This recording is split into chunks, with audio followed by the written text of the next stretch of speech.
Welcome to morning మన్నా. నేటి వాక్య దర్శనం కొరకు కీర్తన గ్రంథం 91వ కీర్తన 3వ చరణం.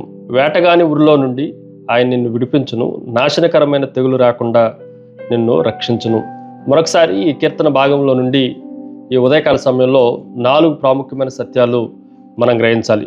Number 1, freedom from traps. ఉచ్చుల నుండి, ఉరుల నుండి విడుదల, స్వేచ్ఛ.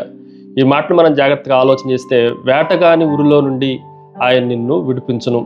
ఒకవేళ ఈ కీర్తన మోషే భక్తుడు రాసి ఉంటే, మోషే ఎదుట ఆ వేటగాడు ఎవడై ఉండొచ్చు అని మనం ఆలోచన చేస్తే ఫరో అయి ఉండొచ్చు. ఒకవేళ ఈ కీర్తన దావీదు భక్తుడు రాసి ఉంటే, దావీదు జీవితంలో ఆ ఉరి, ఆ వేటగాడు ఎవరై ఉండొచ్చు అని అంటే మేబీ సౌలు అయి ఉండొచ్చు. మన జీవితంలో కూడా ఒక వేటగాడు ఉన్నాడు, కనిపించని ఆ వేటగాడు సాతాను అన్న విషయాన్ని మనం గ్రహించాలి.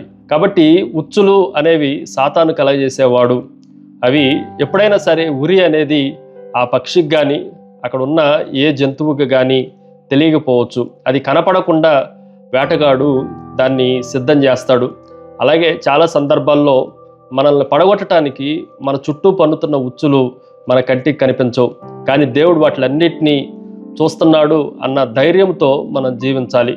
అంత మాత్రమే కాదు, వలలో చిక్కున్నప్పుడు పక్షి ఎలాగైతే నేను చిక్కుకున్నాను అని భావిస్తుందో, మనం కూడా అలాంటి భావనలో ఉన్నప్పుడు ఆ వలను తెంపివేసి మనల్ని బయటికి విడుదల చేసే, ఆ ఫ్రీడమ్ ఇచ్చే దేవుడు మనకున్నాడు అన్న ధైర్యాన్ని మనం కలిగి ఉండాలి. రెండో విషయాన్ని మీకు జ్ఞాపకం చేస్తాను. Fear removed. భయము తొలగిపోయింది.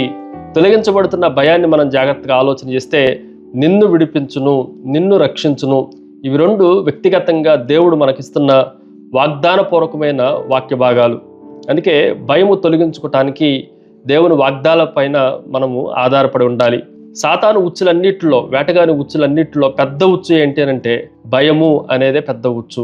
కాబట్టి ఈ విషయాన్ని మనం జాగ్రత్తగా గ్రహించి, సాతాను అనే వేటగాని ఉరిలో మనం పడకుండా తప్పించుకునటానికి ధైర్యం కలిగి ఉండాలి. కొన్నిసార్లు ఫెయిత్ అనేది మన జీవితాల్లో ఉన్నప్పుడు, మన చుట్టూ ఉన్న పరిస్థితులన్నిటిలో ఈ ఫియర్స్ అనేవి మన డోర్స్ని నాక్ చేస్తూ ఉంటాయి. కానీ ఫెయిత్తో డోర్లు తెరవండి, మీకు ఏ ఇబ్బంది కలగదు అని దేవుడు మనకి జ్ఞాపకం చేస్తూ ఉన్నాడు. 3వ సత్యాన్ని మీకు జ్ఞాపకం చేస్తాను.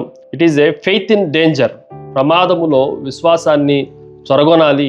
ఈ విషయాన్ని కూడా మనం జాగ్రత్తగా ఆలోచన చేస్తే, నాశనకరమైన తెగులు రాకుండా. దేవుడు తెగుళ్ళు వస్తూ ఉన్నాయి, నాశనకరమైన తెగుళ్ళు కూడా వస్తూ ఉంటాయి, కానీ రాకుండా కాపాడుతాడు అన్న వాగ్దానాన్ని విశ్వాసముతో మనం స్వతంత్రించుకునే వారంగా ఉండాలి. కొన్ని సందర్భాల్లో నానా రకాలైన మహమ్మారి లాంటి వ్యాధులు, జబ్బులు మన జీవితాల్లోనికి రావచ్చు.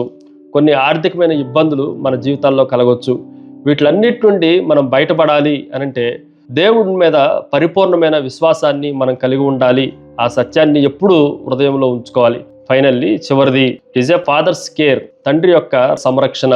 ఒక కుమారుడిని తండ్రి ఏ విధంగా అయితే చీకట్లో భయంకరమైన పరిస్థితులు గుండా వెళ్తున్నప్పటికీ చేయి పట్టుకొని నడిపిస్తాడో, అనేకమైన ఊరుల్లో, ఉచ్చుల్లో, అనారోగ్య పరిస్థితుల్లో, తెగుళ్ళ మధ్యలో కూడా దేవుడు మనతో ఉన్నాడు, మనం ఒంటరి వారం కాము అన్న సత్యాన్ని గ్రహించిన వారమై, తండ్రి సంరక్షణలోనే మనకి ఇవన్నీ సంభవిస్తున్నాయి, ఆయన లేకుండా ఏది సంభవించట్లేదు అన్న ధైర్యముతో దేవుని పైన ఆధారపడి జీవించటం మనం నేర్చుకోవాలి. ప్రార్థన. సకల ఆశీర్వాదములకు కారణభూతులకు తండ్రి, అనేక పరిస్థితుల నుండి మమ్మల్ని విడిపించినందుకై మీకే మహిమ, ఘనత, ప్రభావాలు ఆరోపిస్తూ యేసు నామమున అడిగి వేడుకొంచున్నాం తండ్రి.